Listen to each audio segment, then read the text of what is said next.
Hello दोस्तों, आपका अपने यूट्यूब चैनल RS क्लासेस 46 पर आपका स्वागत है। दोस्तों, आज का वीडियो लेकर हम हाजिर हैं class 11th commerce chapter number 1, जिसका नाम है लेखांकन एक परिचय। इसमें हम लेखांकन परिचय के बारे में बात कर चुके थे। आज हम बात करेंगे कि लेखांकन का विकास किस तरह से हुआ। तो चैप्टर नंबर 1 का दूसरा पार्ट है। अगर पार्ट फर्स्ट आपने नहीं देखा है तो हमारे यूट्यूब चैनल RS क्लासेस 46 पर जाकर आप क्लास 11th कॉमर्स का प्लेलिस्ट देख सकते हैं। उसमें ये पार्ट 1 मिल जाएगा आपको। तो चलिए वीडियो को शुरू करते हैं। चैप्टर नंबर 1 लेखांकन एक परिचय, इसका पार्ट नंबर 2 है लेखांकन का विकास, डेवलपमेंट ऑफ अकाउंटेंसी। यानी हम अगर लेखांकन के विकास के बारे में बात करें तो अलग अलग देशों में अलग अलग प्रकार से लेखांकन प्रणाली चल रही थी।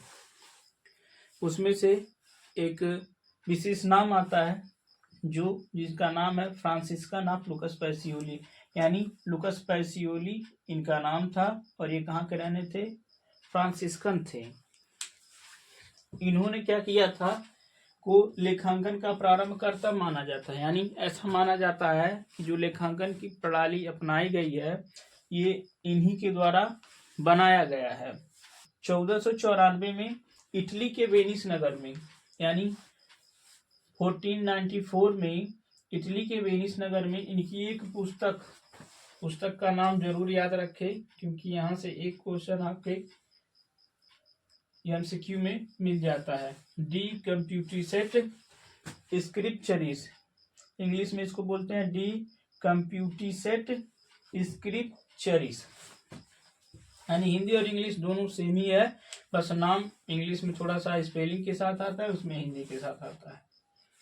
प्रकाशित हुई, जिसे लेखांकन के संबंध में ये प्रथम पुस्तक माना गया। यानी लुकस पैसियोली द्वारा लिखी गई 1914 में इटली के वेनिस नगर में एक पुस्तक लिखी जिसका नाम था डी कंप्यूटिसेट स्क्रिप्चरिस, प्रकाशित हुई। वास्तव में यह एक गणित की पुस्तक थी। इसमें जो था एक गणित की पुस्तक थी। इसके एक भाग में लेखांकन का जिक्र था।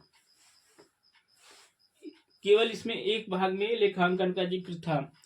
वैसे तो अलग अलग लोगों ने बहुत सारी पुस्तकें लिखी थी जिसमें लेखांकन की भी जिक्र थी। पैसियोली की छपी हुई यह पुस्तक पहले से दोहरा लेखा प्रणाली के रूप में बिखरी हुई थी। यानी ये इन्होंने जो पुस्तक लिखी थी लुकस पैसियोली ने, जो लेखांकन की प्रणाली थी वो इधर उधर यानी विस्तृत थी।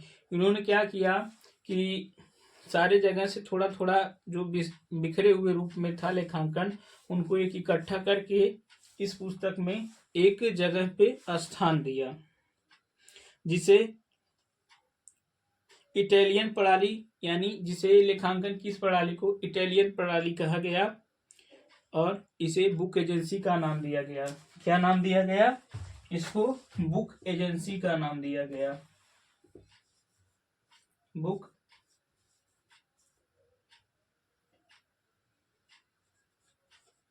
एजेंसी का नाम दिया गया।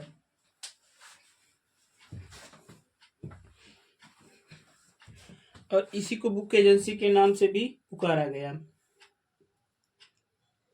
इस प्रणाली पर बेल्जियम में एक लेखक हुए जिनका नाम था एक्सपियान ने 1453 में एक पुस्तक लिखी थी। मेनहार ने 1550 में और इंग्लैंड में पोल केस ने 1543 में और पीले ने 1553 में पुस्तकें प्रकाशित थी, जो किस पर थी? लेखांकन पर थी। ये उतना ज़्यादा इम्पोर्टेंट टॉपिक नहीं होता है, तो इसलिए इसको बस थोड़ा सा जानेंगे। बस इसमें ये जरूरी है पॉइंट है कि लुकस पैसियोली कहाँ के थे? फ्रांसिस्कन थे। और इन्होंने कौन सी पुस्तक लिखी थी? डी कंप्यूटिसेट स्क्रिप्चरिस लिखी थी। अब कब लिखी थी? 1894 के इटली के वेनिस नगर में लिखी थी। अब हम नेक्स्ट टॉपिक लेते हैं जो हमारा है पुष्प पालन। पुष्प पालन तक रखने से लगाया जाता है। जब एक क्रेता विक्रेता को वस्तु के बदले कुछ मूल्य देता है या क्रेता का खाता विक्रेता के यहाँ होता है, वस्तु का मूल्य बाद में चुका देगा, ऐसा वो कहता है। कौन?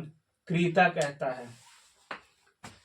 इसको हम एक एग्जाम्पल यानी अपने मार्कर से समझते हैं। जब हमने इस मार्कर को खरीदा था तो विक्रेता के यहाँ से खरीदा था। तो हम एक क्रेता होते हैं। क्रेता वो होता है जो वस्तु को खरीदता है, अब विक्रेता वह होता है जो वस्तु को बेचता है। तो इस मार्कर को हम क्या किए? खरीदे।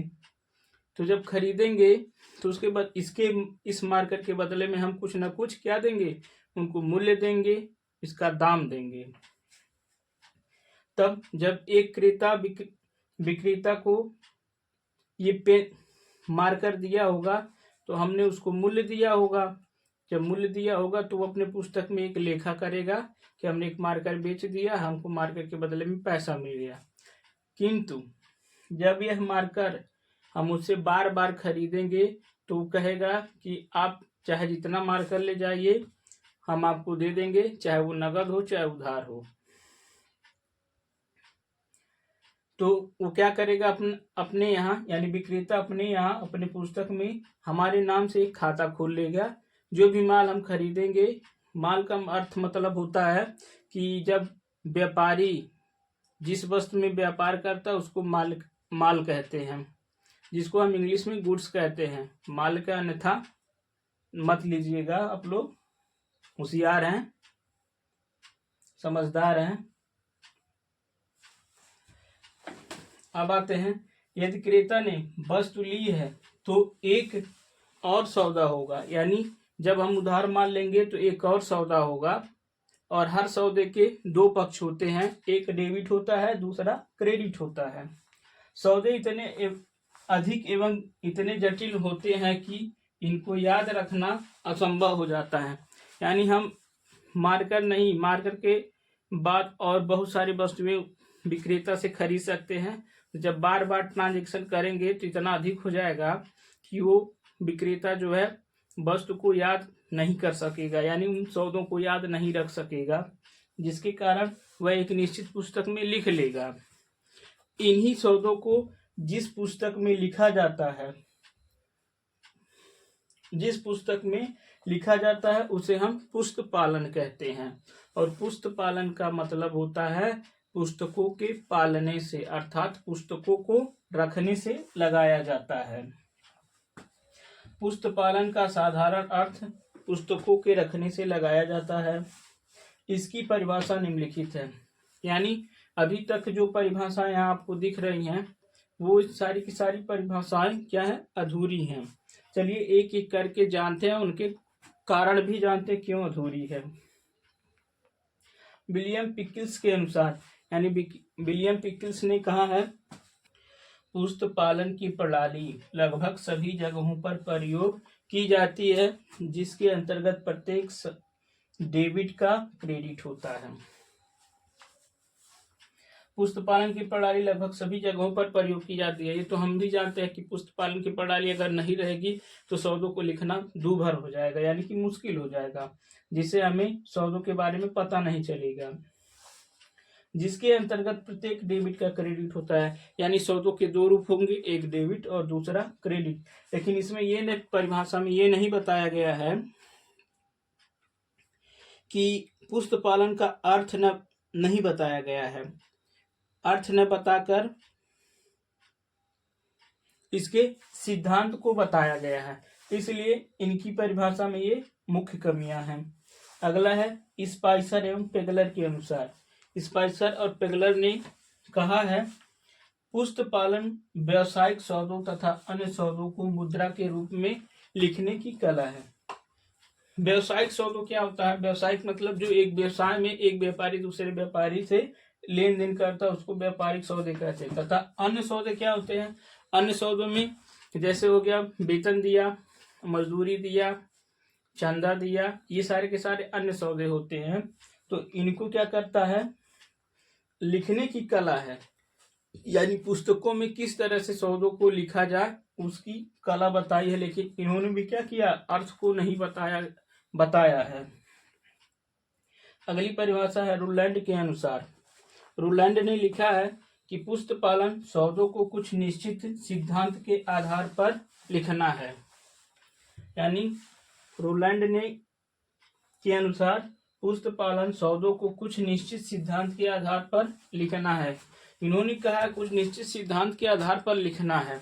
तो सिद्धांत क्या होते हैं इन्होंने व्याख्या नहीं की है इसकी, और इनके परिभाषा से भी पुस्त पालन के आशय के बारे में कोई जानकारी नहीं मिल रही है, इसलिए इनकी परिभाषा को अधूरी मानी गई है। आशा करते हैं वीडियो पसंद आया होगा। ये वीडियो अगर पसंद आया तो हमारे YouTube चैनल RS क्लासेस 46 को आप सब्सक्राइब कर लीजिए तथा बिल नोटिफिकेशन को ऑन कर लीजिए, ताकि जब भी वीडियो हम डालें तो इसकी सूचना आपको प्राप्त हो सके।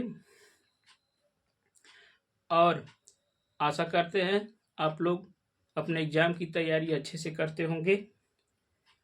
इसी के साथ मैं मुकेश कुमार आपसे विदा लेता हूं। अब मिलते हैं एक अगले, जिसका नाम है पुस्त पालन की आदर्श परिभाषा। इस आदर्श परिभाषा में हम ये देखेंगे कि हमें पुस्त पालन में कौन कौन सी वस्तुएं होनी चाहिए जो कि एक आदर्श परिभाषा का निर्माण करती हैं। इसी के साथ धन्यवाद।